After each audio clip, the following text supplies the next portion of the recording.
Hello అందరికీ నమస్తే. Chicken Reshmi kebab పేరేదో కొత్తగా ఉంది, కష్టంగా ఉంటుంది అనుకుంటే పొరపాటే.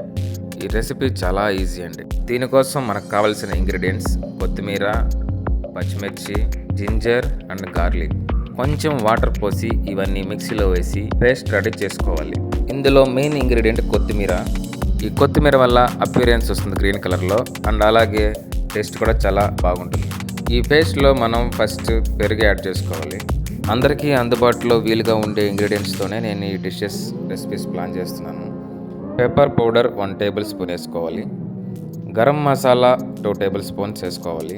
నాకైతే ఐడియా ఉంది కాబట్టి నేను ప్యాకెట్ నుంచి వేస్తున్నాను. గరం మసాలా, పెప్పర్ పౌడర్ సరిపోతుంది. వేరే స్పైసెస్ పెద్దగా అవసరం లేదు. మీరేమైనా స్పైసెస్ యాడ్ చేయాలనుకుంటే ట్రై చేయండి, మీ ఇష్టం. ఇప్పుడు ఒక హాఫ్ నిమ్మకాయ దెబ్బ తీసుకొని పిండేసుకోవాలి. ఈ లెమన్ వల్లనే రేష్మి కబాబ్ లైట్గా పుల్లగా టేస్టీగా ఉంటుంది. ఒక హాఫ్ టేబుల్ స్పూన్ పసుపు వేసుకొని 2 టేబుల్ స్పూన్ సాల్ట్ వేసుకోవాలి.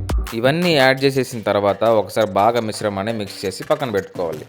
ఇప్పుడు మనం ఆల్రెడీ క్లీన్ చేసి రెడీ పెట్టుకున్న చికెన్ని వేసుకోవాలి. చికెన్ రేష్మి కబాబ్ కోసం బోన్లెస్ చికెన్ యూజ్ చేయండి, బాగుంటుంది. చికెన్ వేసేసాక ఈ మిశ్రమాన్ని ఒకసారి బాగా మిక్స్ చేసుకోవాలి. టేస్ట్ బాగా ఉండాలంటే marination process very important. Minimum half an hour పక్కన పెట్టేసుకోవాలి.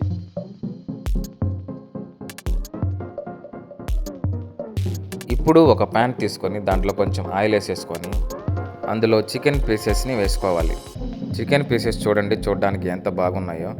గ్రీన్ కలర్ అపియరెన్స్ చూడండి, కొత్తిమీర వల్ల ఎంత బాగా వచ్చిందో. స్టవ్ మూత మాత్రం పెట్టకండి, మూత పెడితే వాటర్ వచ్చేస్తుంది. చికెన్ బాగా డ్రై అయిపోవాలండి. ఇప్పుడు చికెన్ని అలా తిప్పుకుంటూ డ్రై చేసుకోవాలి. మీ దగ్గర హోల్డర్ స్టిక్ అని ఉంటే ప్రాసెస్ ఇంకా ఈజీగా ఉంటుంది. స్టవ్ మంట లో ఫ్లేమ్లో పెట్టుకుని అలా బాగా డ్రై చేసుకోవాలి.